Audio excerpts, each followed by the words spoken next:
32 minute हो चुके हैं, ट्विन टावर ढह चुका है और वाकई जिस वक्त हम वहां पर मौजूद थे, जहां पर मीडिया कर्मियों को रहना था, वहां पर जैमर लगा दिए गए थे। और आपको बता दें कि वहां पर इंटरनेट ठीक से वर्क नहीं कर रहा था। इस वजह से अभी हम ट्विन टावर जहां पर है वहां से थोड़ी दूरी पर मौजूद है, जहां पर आम जनता को आने की इजाजत थी। आप देख सकते हैं कि यहां पर गाड़ियां जो हैं उनका आना जाना शुरू हो गया है। ट्रैफिक जो है अब वो रूट डाइवर्जन वाला सिस्टम खत्म हो चुका है। आम लोगों को आने जाने की इजाजत मिल गई है। जो एम्बुलेंस और फायर ब्रिगेड की गाड़ियां यहां पर मौजूद थी, ये भी अब धीरे धीरे जाने लगी हैं, क्योंकि किसी प्रकार के किसी हादसे की सूचना या खबर अभी तक नहीं मिली है।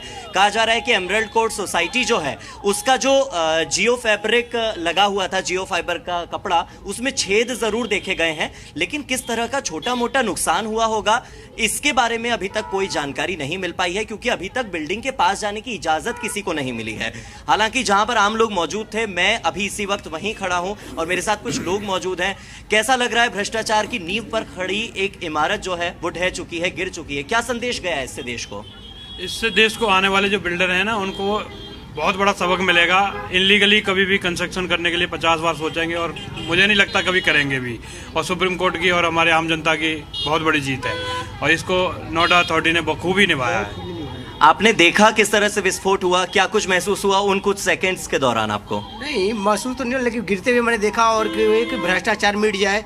और इससे सरकार भी बहुत अच्छे काम कर रही है कि बहुत सारे लोग ठग जो बैठे हैं, जो लोगों को ठग ठग के ज़मीन हड़पा रहे हैं, प्लेट बेच के उल्टे सीधे काम कर रहे हैं, उस पर बहुत अच्छा सबक मिलेगा। और बहुत मीडिया वाले सबकी मैं धन्यवाद देता हूं कि आप लोग चैनल को आगे बढ़ा रहे हैं, सब कुछ जनता को तब दिखा रहे हैं। बहुत बहुत धन्यवाद आप लोग। आपको क्या लगता है कि ये योगी सरकार की वजह से हुआ है? बुलडोजर कार्रवाई का कोई अपडेटेड वर्जन है ये? बिल्कुल बिल्कुल जी, योगी सरकार के माध्यम, बीजेपी सरकार के माध्यम से हुआ है, नहीं तो अन्यथा ऐसा कभी न हुआ था, न होने वाला था। बीजेपी ने करके दिखाया और ये संदेश दिया कि आगे से जो भ्रष्टाचार होगी उस पर आप लोग कायम रहें और आगे से भ्रष्टाचार को रोका जाए। बिल्कुल, क्योंकि भ्रष्टाचार करने वाले कई अधिकारियों को निलंबित भी किया गया था योगी सरकार की ओर से। और जिस तरह से सुप्रीम कोर्ट के आदेश के बाद यहां पर ये बिल्डिंग को ध्वस्त किया गया, इस दौरान हम वहां से महज 450 मीटर की दूरी पर मौजूद थे। आशीष, मैं बता दूं कि जब बिल्डिंग गिरी तो हमने थोड़ा कंपन जरूर महसूस किया था, और जब लगातार शुरुआती ब्लास्ट हो रहे थे तब जिस सड़क पर हम मौजूद थे वो 450 मीटर दूर थी, इसलिए उसमें वाइब्रेशन काफी ज्यादा था। इस वजह से थोड़ा बहुत कह सकते हैं कि उत्साह के साथ साथ भय भी था। लेकिन जो एडिफिस कंपनी का दावा था कि मलबा नहीं आएगा, वाकई मलबा नहीं आया। मैंने मास्क अब तक नहीं उतारा है ये सोचकर कि शायद धूल का गुबार जो है वो हम तक आएगा, लेकिन धूल का गुबार भी दूर तक नहीं पहुंचा।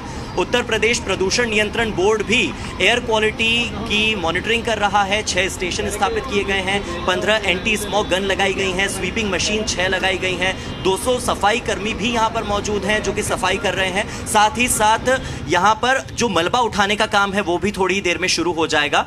देखना यह होगा कि जो दोनों सोसाइटीज आसपास हैं, एटीएस विलेज और एमरल्ड कोर्ट सोसाइटी, उसमें कितना नुकसान हुआ है। हालांकि लोगों में इस बात को लेकर उत्साह देखा जा रहा है कि यूपी में एक ऐसा उदाहरण पेश किया गया है कि जो भी भ्रष्टाचार के दम पर एक झोपड़ी भी बनाएगा या चाहे 32 मंजिला इमारत बनाएगा, अंत उसका ऐसा ही होगा, अंजाम कुछ ऐसा ही होगा जैसा सुपर टेक ट्विन टावर का हुआ है।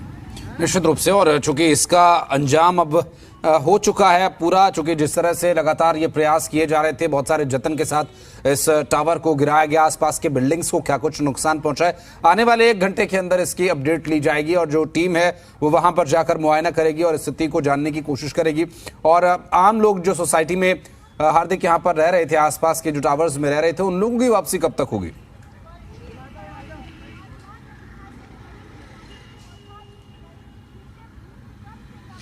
वैसे तो 5 बजे समय रखा गया था कि शाम 5 बजे तक उनकी वापसी होगी, लेकिन जिस तरह से धूल और धुआं हमें नजर आया, ऐसा लगता है कि अभी यूपी पॉल्यूशन कंट्रोल बोर्ड की तरफ से पहले जांच की जाएगी 6 स्टेशंस पर कि वायु प्रदूषण कितना हुआ है। अगर धूल ज्यादा है, धुआं ज्यादा है, जो किसी के फेफड़ों को नुकसान पहुंचा सकता है, दमे की बीमारी का कारण बन सकता है, तो ऐसे में तो किसी भी रहवासी को अभी अंदर जाने की इजाजत नहीं दी जाएगी। अभी तो क्योंकि मात्र आप देखिए अभी 3 5 मिनट हुए, 6 मिनट हुए हैं, तो अभी कुछ ही मिनट गुजरे हैं इस बिल्डिंग को ध्वस्त हुए। 1 घंटे बाद तो ये जायजा लिया जाएगा कि क्या स्थिति है, क्या हालात है, घर सुरक्षित भी हैं या नहीं, क्योंकि जो उदयभान तेवतिया हैं जो कि RWA के अध्यक्ष हैं, उनका घर काफी नजदीक था इस सोसाइटी से, इस ट्विन टावर से। तो ऐसे में ये भी देखना होगा कि उनके घर सुरक्षित है नहीं है। अगर छोटी मोटी दरारें आई हैं तो पहले उनकी मरम्मत जो है वो एडिफिस कंपनी करवाएगी।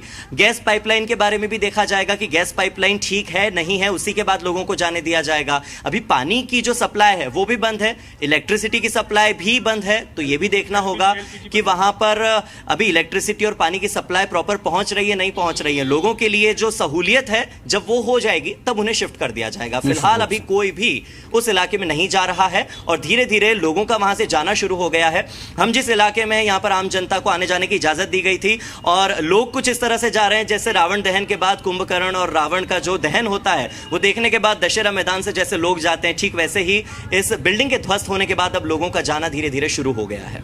बिल्कुल, और ये एक भ्रष्टाचार का रावण ही कहा जा सकता है जो कि बहुत समय से खड़ा था और बहुत ऊंचाई इसकी थी, लेकिन किस तरह से बुराई का, भ्रष्टाचार का अंत यहाँ होता है हिंदुस्तान के लोकतंत्र में, जिसकी एक बहुत ही बड़ी और एक भारी भरकम यहाँ पर संवेदनाएं रहती हैं। लेकिन उन सभी विषयों को रखकर देखा जाए तो उसके बावजूद यहाँ पर कितने भी बड़े बुलंद हौसले क्यों ना हो भ्रष्टाचार के, बुराई के, उसका अंत समय जरूर आता है और एक यही उदाहरण यहाँ पर देखने को मिला।